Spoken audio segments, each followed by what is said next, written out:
The signs that I feel, or rather there are placements that I feel that this Venus retrograde cycle is going to be really important for or revealing for. And a few of those signs are Taurus rising, which their 11th house is Pisces, their 12th house is Aries, and more importantly, have Scorpio in the 7th.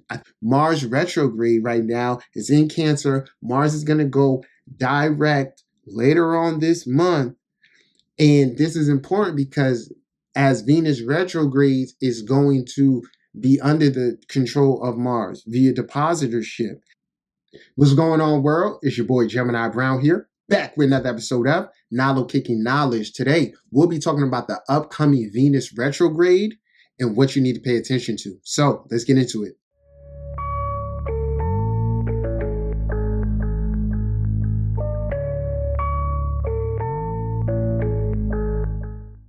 All right, party people. Venus will be retrograde in the sign of Aries and Pisces beginning March 1st. Right now, it's the beginning of February, and Venus has just entered into Aries and is currently sextile Pluto. And I also want to bring to your attention the North Node and Neptune are in a tight conjunction right now. I'm going to discuss Venus retrograde, but I really want to impart onto you this channel message that I have that has just come from all over. It's a collection of dreams, my third eye, which I experience in real life. Spirituality is about having faith in all things, faith in yourself, what you know, and particularly like what is hidden. So I just say that to say this, that I'm pretty confident in this message because I've been in the game for so long and I pay attention. The North Node is actually a malefic type of energy when it comes on to getting what it wants or achieving its aims. So the fact that the North Node and Neptune, which is a tricky planet in nature, are together, I foresee a lot of trickery in regards to spirituality, but with Venus just coming out of this conjunction, I also feel that in regards to personal relationships. So Venus is going to go retrograde, which means everything that's occurring this month, we're eventually going to have to review. I've gotten the intuition that there are people out there trying to attract love through spells. And then also people out there actually binding themselves to, or rather I should say, binding others against their will to them. I've gotten this clarification a lot. One of the ways in which you can pay attention to this is if, say, you left someone alone and you haven't had any interactions with them, but maybe you see like a picture of them and or something about them and you just start obsessing over them. You can't get them out of your head.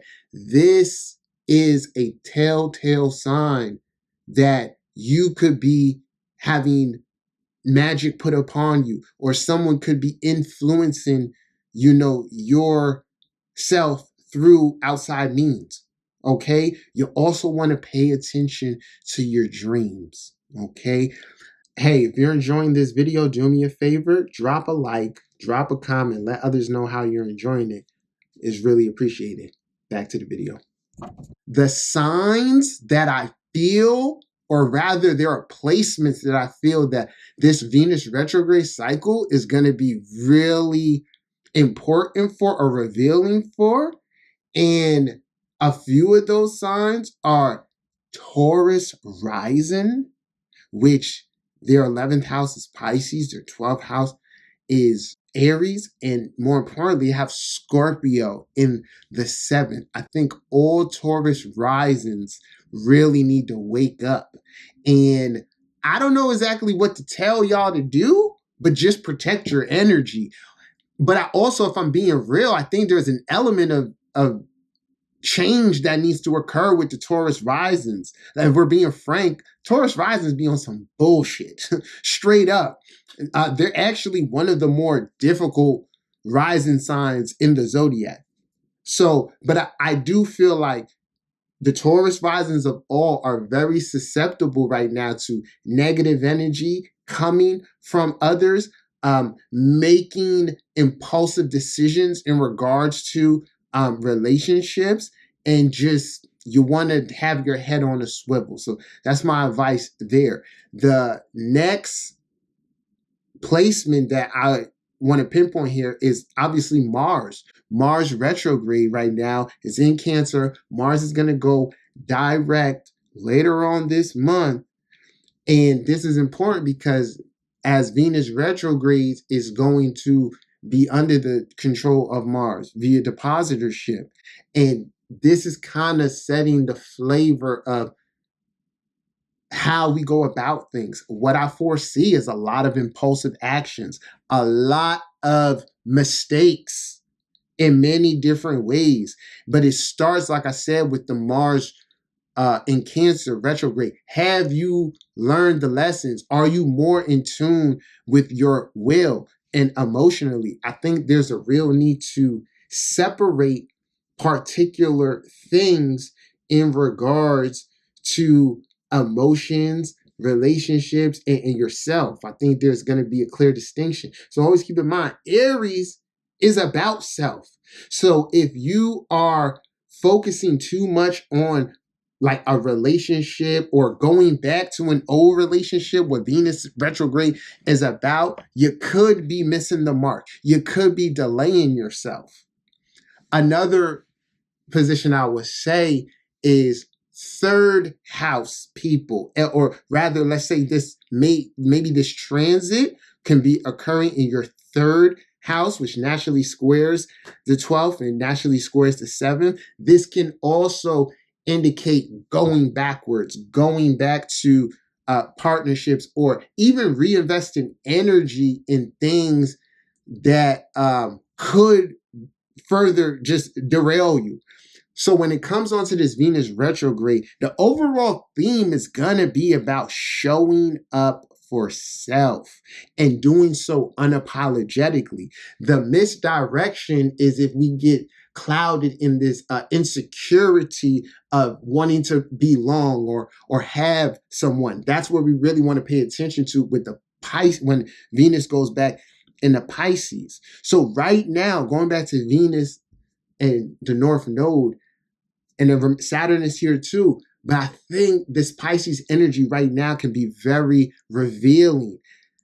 If you're paying attention to the energy, there you can recognize what are illusions. But if you continue to sit within this energy and let's say let it expand, once Venus goes retrograde, you may actually want to act upon your illusions, which, like I said, I don't see good decisions. I feel a lot of aggression, arguing.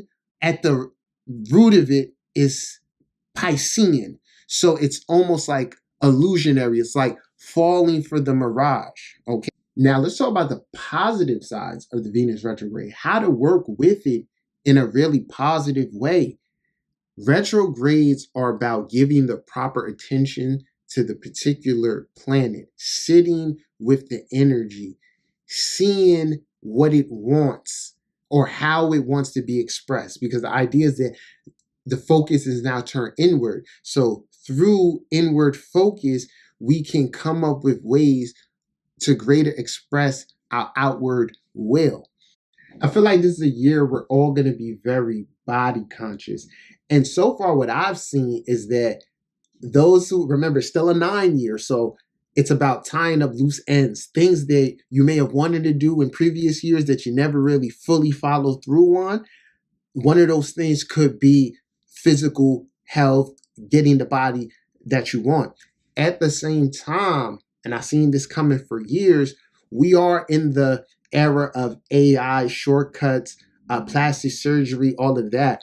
I can tell you since 2020 and, the influx of all that new money that came from the pandemic, a lot of people have come to me for plastic surgery consultations in terms of like timing and all of that. And the common denominator that I see with it is sixth house energy, and also kind of eighth house energy. As you know, eighth house is like transformation, going deep, all of that. So I'm not suggesting if you're having these transits that you seek out plastic surgery, but the awareness is there, the focus is there. This is how you want to focus the energy. Like anyone I've consulted before, I'm like, make sure you do a lot of research for this. Know what the healing is like, medications, all of that. And that's very eighth house as well. So I feel like there's going to be a lot of transformations in regards to like possibly physically, but then overall in the confidence standpoint. The Venus retrograde, and this can also come through relationships. We can see how our confidence is hindered by the relationships that we have in our life. At some point in time, I think we all come to the understanding that those around us either add to us or they take away from us. The way the energies are playing out this year is that we do need a little bit of encouragement. And it's kind of like when you're making strides to help yourself, naturally the outside world gives you that. But what we're going to be pinpointing here is like, is this coming from not those that I expected from, but those who I emotionally rely on?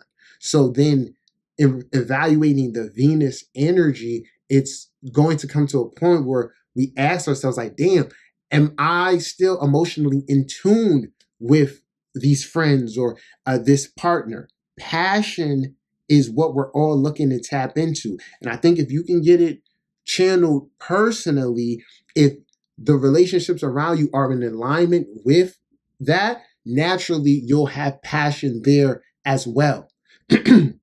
So what we want to keep in mind here, what we don't want to do during the Venus retrograde, but by the nature of Aries, Mars, and just young energy in Pisces, is force. It's so easy to force things. And a lot of times we force things because it makes us feel in control. But to anyone who's ever really let go of something, you go through a period where it's like, I don't want to let go of it. But when you finally do, you realize like, damn, I let go when something better found me, something that was for me. And I just think it's really that type of energy. So you really want to resist the desire to force someone to be the things that you want them to be or show up for you, but rather focus on doing that for yourself first, and then naturally is going to come about.